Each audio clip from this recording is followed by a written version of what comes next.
ओम श्री परमात्मने नमः।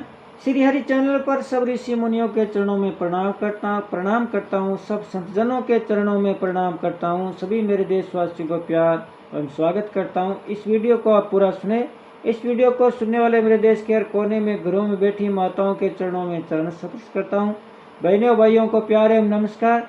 यह वीडियो श्री कृष्ण अर्जुन संवाद का है। जब महाभारत युद्ध में अर्जुन धर्म संकट में था, तनाव में था, चिंताओं से गिर गया था, कोई निर्णय नहीं ले पा रहा था कि मैं किस दिशा में जाऊं, क्या करूं, तब भगवान श्री कृष्ण ने उन्हें गीता का ज्ञान दिया एवं धर्म संकट से बाहर निकाला। अंत में विजय श्री का ताज भी पहनाया। इसलिए यह वीडियो सुनने मात्र से ही मानसिक तनाव, चिंताग्रस्त शारीरिक तनाव से मुक्ति मिलेगी। इसलिए आप सब श्रोतागण से मेरी विनती है कि सुप्रभात में पुण्य का भागीदार बनकर जन कल्याण में अपना सहयोग देवें। वीडियो को ज़्यादा से ज़्यादा शेयर करें।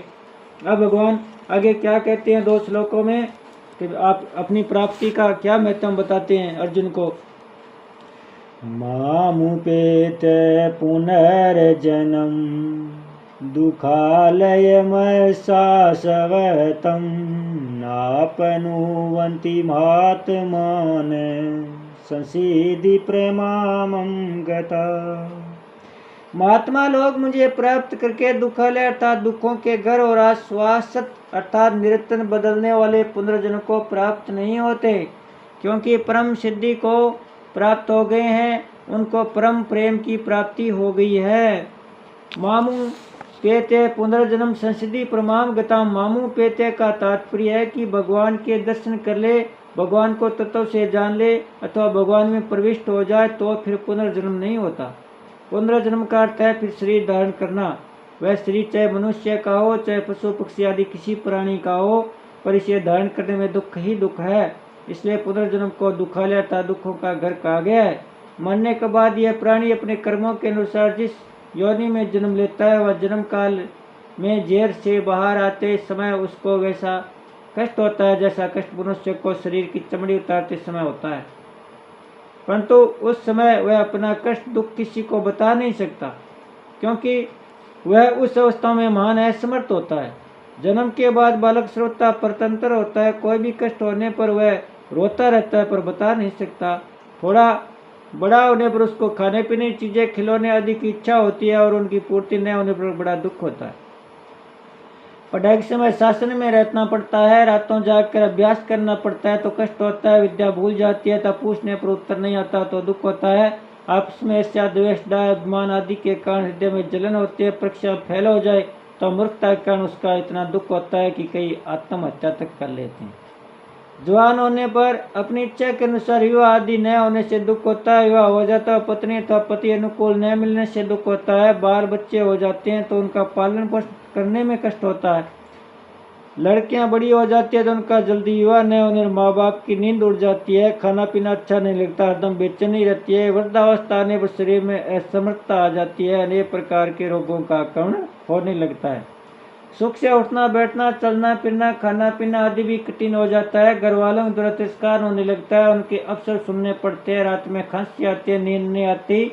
मरने के समय बड़े भयंकर कष्ट होते हैं। ऐसे दुख कहाँ तक कहे, उनका कोई अंत नहीं है। मनुष्य जैसा ही कष्ट पशु पक्षी आदि को भी होता है। उनको शीत, घाम, वर्षा, हवा आदि से कष्ट होता है। बहुत से जंगली जानवर उनके छोटे बच्चों को खा जाते हैं तो उनको बड़ा दुख होता है। इस प्रकार सभी योनियों में एक तरह के दुख होते हैं।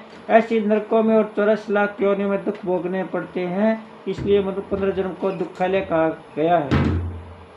पुनर्जन्म को आश्वस्त करने का तात्पर्य है कि कोई भी पुनर्जन्म शरीर निरंतर नहीं रहता, उसमें हरदम परिवर्तन होता रहता है। कहीं किसी भी योनि में स्थायी रहना नहीं होता। थोड़ा सुख मिल भी जाता है तो वह भी चला जाता है और शरीर का भी अंत हो जाता है। 9वें अध्याय के 30वें श्लोक में इसी पुनर्जन्म को मौत का रास्ता कहा है। मृत्यु संसार वर्तमानी।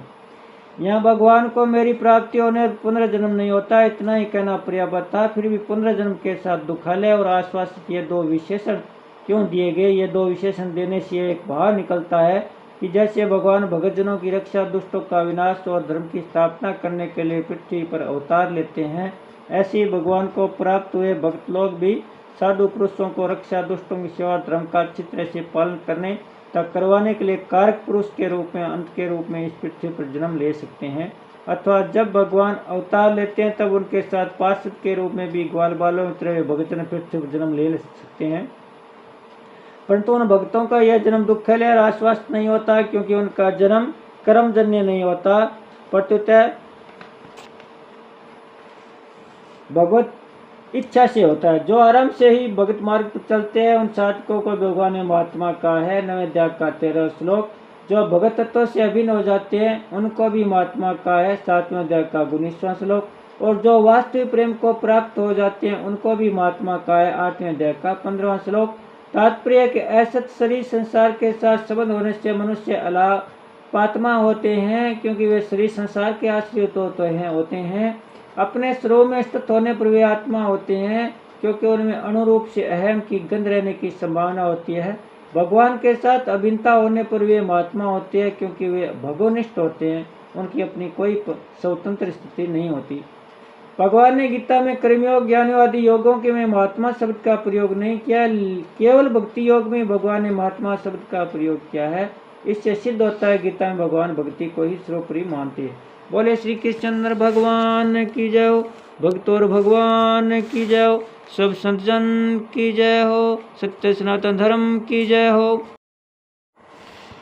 ओम श्री परमात्मने नमः। श्री हरि चैनल पर सब ऋषि मुनियों के चरणों में प्रणाम करता हूँ। सब संतजनों के चरणों में प्रणाम करता हूँ। सभी मेरे देशवासियों को प्यार एवं स्वागत करता हूँ। इस वीडियो को आप पूरा सुने। इस वीडियो को सुनने वाले मेरे देश के हर कोने में घरों में बैठी